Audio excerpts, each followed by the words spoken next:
Kadang dunia emang gak adil, ada orang yang punya bakat dan kemampuan luar biasa, tapi gak dapat dukungan dari negaranya sendiri. Kayak dua kakak adik cewek dari Suriah ini, jago banget renang dan menang di mana-mana. Tapi pas mendekati Olimpiade, negaranya malah kacau balau. Tapi mereka masih punya mimpi, ingin jadi atlet hebat. Dan saat itu juga, mereka harus memilih, meninggoy di rumah sendiri atau kabur sebagai pengungsi dan berjuang jadi atlet Olimpiade di negara orang. Inilah kisah nyata yang luar biasa gila demi medali di Olimpiade dunia dalam film The Swimmers.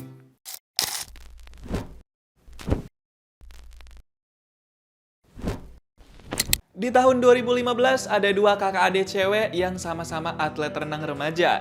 Yang rambut lurus sebahu ini namanya Yusra, diperanin sama Natalie Isa. Kalau yang rambut keriting ini namanya Sarah, diperanin sama Manal Isa. Mereka cuma beda 2 tahun, Yusra 18 tahun, kalau Sarah 20 tahun. Mereka lahir dan besar di Suriah. Sekarang mereka mau naik bus umum buat pulang ke rumah. Tapi di bus tuh sering banget ada tentara yang masuk buat cek identitas setiap penumpang. Karena di tahun 2015 itu di Suriah lagi ada perang saudara. Jadinya keadaan negara lagi rawan. Yusra sama Sarah masih punya keluarga yang lengkap. Dia punya ibu, bapak, dan 1 adik cewek bungsu. Yusra sama Sarah bilang ke bapaknya kalau mereka pengen banget pindah dan tinggal di Eropa. Karena keadaan negara Suriah lagi kacau balau. Mereka pengen serius jadi atlet renang dan belajar di Eropa. Tapi si bapak belum bisa ngizinin karena mereka masih di bawah umur. وتدمروا حياتكم بالسباحة؟ هي أحسن طريقة. هي دائما بتفكر انه عندها احسن طريقه. ما في روحة. نقطه انتهى.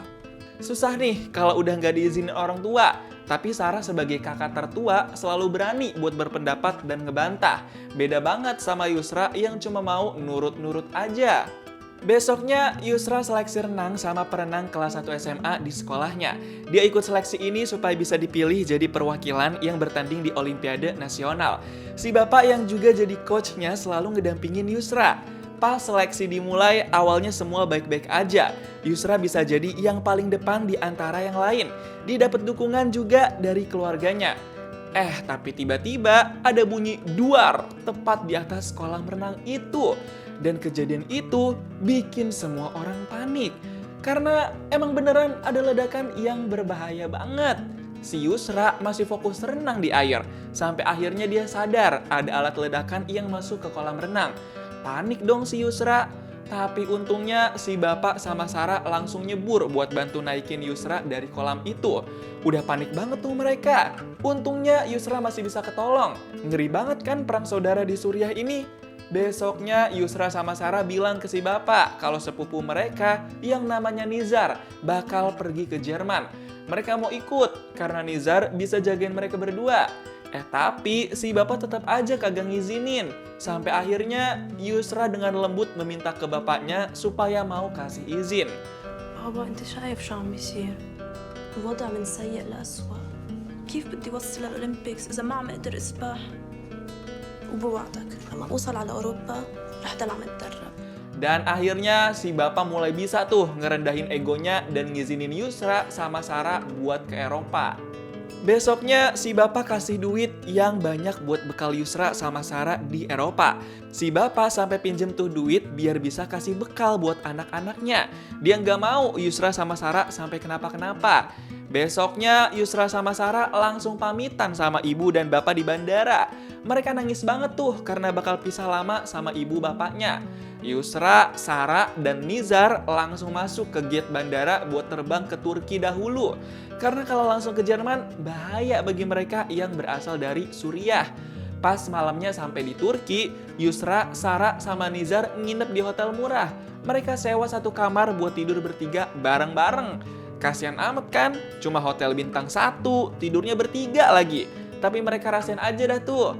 Besok malamnya Nizar cari-cari orang yang bisa nganterin mereka ke Eropa. Dan di situ Nizar nemu orang yang bisa bantu mereka nyelundup ke Eropa lewat perjalanan laut. Dan tentunya itu ada bayarannya. I don't know, I think it's the best option. It's one boat, a few hours, and then we're in Greece, in Europe. Yusra sama Sarah ngikut aja dah, karena mereka juga kagak tahu cara lain. Perjalanan awal, mereka bertiga naik bus dulu buat ke pelabuhan kapalnya. Perjalanannya 10 jam. Berangkat malam sampai pelabuhan udah pagi-pagi. Jauh banget kan? Abis itu semua penumpang langsung diarahin buat ke arah bawah, karena perahunya ada di situ. Buat nyebrang ke Eropa, mereka cuma pakai perahu karet. Karena namanya juga nyelundup kan, jadi nggak boleh sampai keciri dan ketahuan banget. Semua penumpang deg-degan tuh. Beberapa menit kemudian, akhirnya perahu karet para penumpang udah bisa jalan ke Eropa. Deg-degan banget gak sih perjalanan laut nyelundup ke negara orang lain? Yang bikin tambah deg-degan pas di tengah perjalanan laut itu, tiba-tiba perahu karet mereka mesinnya korslet alias mati. Perahu mereka sampai kemasukan air tuh.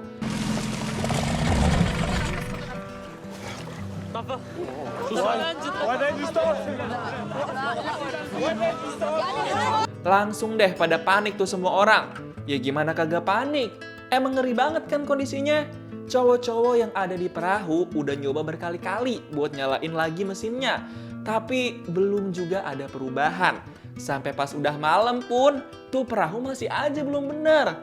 Jadi mereka berjam-jam ngapung di tengah laut. Minta pertolongan lewat telepon pun kagak ada jawaban dari mana-mana. Kebayang gak tuh seremnya? Sampai akhirnya gak ada pilihan lain. Yusra sama Sarah yang jago renang berinisiatif buat ngiket satu tangan mereka buat bawa perahu itu sambil berenang. Gila banget kan? Malam-malam udara dingin, beban berenangnya berat banget lagi. Sampai akhirnya pas matahari mulai terbit, mereka makin deket sama daratan. Gila, keren banget gak sih? Berkat Yusra sama Sarah, semua penumpang aman sampai di daratan Eropa.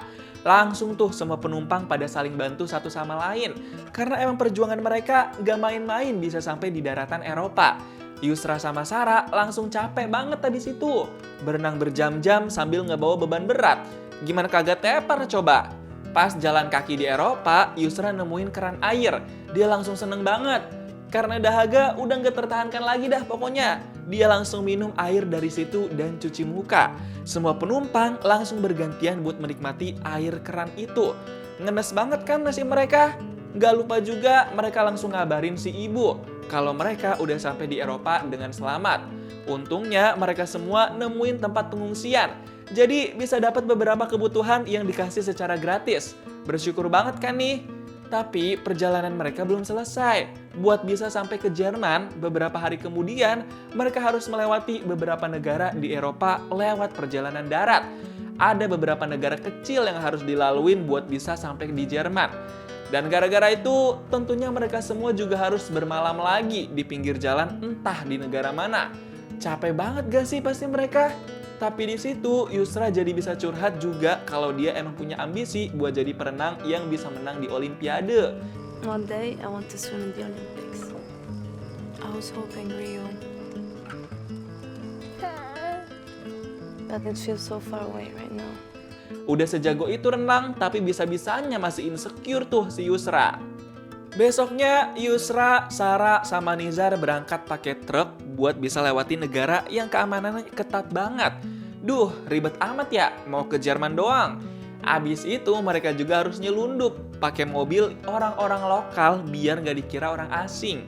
Dan abis ini mereka baru bakal bisa sampai di Jerman tanpa harus ditangkap sama polisi. Pas malamnya sampai di Jerman, Yusra, Sarah, sama Nizar langsung ke hotel terdekat buat istirahat sampai besok. Karena kota itu bukan kota tujuan mereka. Tapi yang penting mereka mau istirahat dan tidur nyenyak dulu dah. Besok paginya pas bangun, Yusra sama Sarah saling menguatkan satu sama lain. Biar makin semangat kan tuh buat ke kota Berlin, tujuan akhir mereka. No. We go together or not at all. And I don't hate you. I don't hate you either. Malamnya mereka naik bus buat ke kota Berlin. Tujuan akhir mereka itu. Ini bakal jadi akhir dari perjalanan panjang nih. Untungnya selama di perjalanan bus, mereka bisa menikmati perjalanan dengan aman dan nyaman. Pas udah pagi, akhirnya mereka sampai di Berlin. Langsung seneng tuh Yusra, Sarah, sama Nizar. Akhirnya perjalanan panjang ini berhasil bikin mereka sampai di tujuan akhir. Gila banget kan perjuangannya? Sarah langsung kabarin ibu sama bapak kalau mereka udah sampai di Berlin dengan selamat. Seneng dan bersyukur banget tuh mereka semua. Pas turun dari bus pun, mereka semua disapa dan disambut dengan hangat sama warga lokal setempat. Pas udah di Berlin, mereka langsung ke tempat pengungsian. Satu bilik kamar bakal ditempatin sama 4 orang. Karena banyak kan tuh yang ngungsi. Malamnya semua pengungsi langsung pada tidur karena hidup di situ emang capek. Nggak bisa tenang banget lagi. Namanya juga ngungsi di negara orang kan. 2 bulan kemudian, Yusra, Sarah, sama Nizar masih hidup di tempat pengungsian itu. Mereka kayak kagak berkembang, hidupnya gitu-gitu aja. Kabar keluarga mereka di Suriah pada baik-baik aja. Mereka bertiga masih sering berkabar sama keluarga di Suriah. Tapi di tengah-tengah situasi itu, Yusra dan Sarah masih tetap melatih otot badannya. Mereka suka pemanasan dan latihan gerak. Walaupun bukan di kolam renang, tapi yang penting badannya terlatih. Sampai akhirnya, Yusra sama Sarah nemuin kolam renang yang di dalamnya ada pelatih untuk para calon profesional dan calon peserta Olimpiade. Langsung semangat kan tuh mereka, terutama Yusra nih, yang ngebet banget pengen dapet pelatih buat ikutan Olimpiade. Di situ mereka kenalan sama pelatih yang namanya Sven. Pas dikasih tahu rekor Yusra, dia langsung tertarik buat ngeliat kemampuan Yusra. Wait, I swim 200 meter freestyle in 2:12 and 100 meter butterfly in 1:09. Butterfly in 109. Yes. She kidding? No, she swims. Langsung seneng tuh Yusra sama Sarah yang bakal dilihat kemampuan renangnya sama Sven. Siangnya pas ngelihat skill renang Yusra sama Sarah, Coach Sven langsung suka. Dia beneran tertarik ngelatih mereka berdua. Keren banget kan? Sekali tunjuk skill langsung bikin terpikat. Gak pakai lama, Yusra langsung blak-blakan ngomong kalau dia siap buat Olimpiade Rio 2016 di Brazil. Dia pengen ngewakilin timnas I Suriah. want you to ride to the Syrian national team. Yusra, stop. He's done enough. I want you to tell them my times. I don't want them to think I'm not training for the Olympics. So please tell them I'll be ready for Rio. Dan gara-gara keseriusan mereka, Yusra sama Sarah dikasih kamar di klub renangnya Coach Sven. Biar mereka bisa istirahat dan tidur nyenyak, nggak keganggu sama para pengungsi. Wah, baik bener nih Coach Sven. Sejak hari itu, Yusra dan Sarah jadi sering latihan hampir tiap hari sama Coach Sven. Mereka bener-bener serius sama-sama berjuang buat Olimpiade Rio 2016. Gak lupa juga, Yusra sama Sarah dan para pengungsi lain daftarin diri mereka supaya dapat izin tinggal sementara di Jerman. Itu juga jadi hal yang penting kan, biar kedepannya aman-aman aja. Suatu hari, Coach Sven ngasih kabar bahagia buat Yusra. Katanya, tim panitia Olimpiade Rio 2016 bakal kasih kesempatan buat para atlet dari tempat pengungsian. Tapi pas dengar kabar itu, Yusra agak nggak suka. Karena dia mau mewakili negaranya, Suriah, bukan jadi perwakilan tim pengungsian di Jerman. I want to go to the Olympics more than anything. But when I go, I will be there swimming for my country. Coach Sven langsung mikir tuh gimana caranya bisa masukin negara Suriah di Olimpiade Rio 2016. Malamnya, Sarah nyaranin Yusra buat ambil kesempatan ngewakilin tim pengungsi. Karena susah buat Suriah masuk ke Olimpiade Rio. Jadi lebih baik jangan sia-siakan kesempatan yang ada dan mulai realistis. Gak pakai lama, Yusra langsung bilang ke Sven kalau dia mau ikut Olimpiade Rio 2016 meskipun gak mewakili negaranya sendiri. Dia mau lakuin apapun demi bisa ikut Olimpiade itu. Setelah itu, Yusra sama Coach Sven langsung giat buat latihan. Mereka bener-bener serius kejar ambisi di Olimpiade Rio nanti. Udah sama banget nih tujuan mereka berdua. Nggak ada hentinya Yusra latihan sama Coach Sven. Sampai malam pun masih mereka jabanin demi Olimpiade Rio. Keren banget kan? Nggak lama kemudian Yusra dan Sarah kabarin ibu dan bapak kalau mereka udah terpilih jadi peserta Olimpiade. Walaupun buat ngewakilin tim pengungsi Jerman. Ibu sama bapak ikut seneng aja dah tuh. Tapi tiba-tiba Sarah mutusin buat mundur dari Olimpiade Rio. Dia lebih pilih buat bantu orang-orang Suriah yang lagi nyebrang laut buat bisa ke Eropa kayak mereka waktu itu. Sarah pengen jadi relawan buat bantu orang-orang Suriah. So you'll come with me to Rio. Look, you were right. I've never done anything with my life. This is the first time I feel this. Jadi kedepannya Yusra bakal berjuang sendiri buat jadi atlet renang yang wakilin tim pengungsi. Beberapa minggu kemudian, Yusra sama Coach Sven udah hadir di acara pembukaan Olimpiade Rio 2016. Mereka sama-sama excited dan gak sabar buat pertandingannya nanti. Seru banget tuh acaranya. Beberapa jam sebelum tanding di kolam renang, Yusra dapat video dukungan dari keluarganya dan para teman-teman pengungsi. Dia senang dan penuh banget hatinya pas lihat kompilasi video itu. Benar-benar semua orang percaya Yusra bakal menang. Yang pasti, Yusra juga dapat dukungan penuh dari sang kakak, alias Sarah. Walaupun gak ikut tanding, tapi dia dukung 100% adeknya, alias Yusra. Gak lama kemudian, pertandingan Olimpiade renang Yusra melawan negara-negara lain pun dimulai. Dia kelihatan deg-degan, tapi tetap fokus. Pas tanda mulai berbunyi, semua perenang langsung nyebur. Yusra berenang secepat mungkin dengan sekuat tenaga penuhnya itu. Sarah dan Coach Sven yakin Yusra bisa jadi juaranya. Walaupun mereka deg-degan banget pas nontonin itu. Pas udah berbalik ke arah start, Yusra kelihatan menempati posisi pertama. Dia lebih unggul dibanding lawan-lawannya. Semua orang pada gregetan, khususnya Coach Sven sama Sarah. Pas udah deket titik finish, akhirnya Yusra berhasil jadi orang pertama yang sampai di situ. Artinya Yusra jadi sang juara yang berhasil dapat medali emas. Gila, keren banget kan Yusra? Coach Sven sama Sarah langsung kegirangan saking senengnya ngeliat Yusra bisa jadi pemenang. Ini artinya walaupun mewakili tim pengungsi, tapi Yusra layak dipanggil sang juara renang dunia. No one's forcing you to race. I hate you. You love me. Kiss my Olympic ass. I'm gonna kick your Olympic ass. The Swimmers bukan film tentang olahraga. Ini film tentang bertahan hidup. Tentang orang yang kehilangan segalanya, tapi tetap memegang mimpi agar tidak gila. Kisah Yusra dan Sarah mengajarkan kita, kadang kamu nggak menang medali, kadang kamu nggak jadi juara.